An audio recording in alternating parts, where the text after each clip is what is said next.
ভাই জুতা নিতাম আইছি ভাই, এখন আর সেরেন তো জুতা ভাই আর নিতাম না, এখন সেরেন তো জুতা দিন ভাই, মসজিদে নেই ভাই, শান্তি পাই না, জুতা জুতা নেগা ভাই।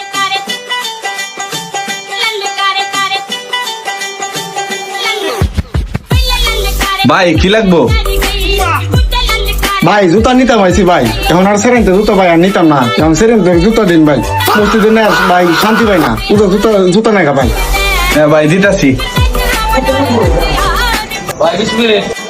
ভাই দেখি তো জুতাটা। ভাই ঠিক আছে ভাই, এটা দাম কত ভাই? 550 টাকা। কি কোন ভাই 550 টাকা মিয়া? ভাই কম না? কিরে বুঝলাম না, তুই আমার দোকানে জুতা নিতে আইস? হ্যাঁ ভাই। জুতা 4,000 টাকা বেশি, তুই দে 3,000 দে, 3,000 দিয়ে দে। আরে ভাই আমি 500 কইলছি। আচ্ছা আচ্ছা, এই কমে দে। দিয়ে দেন, দেখো ভাই।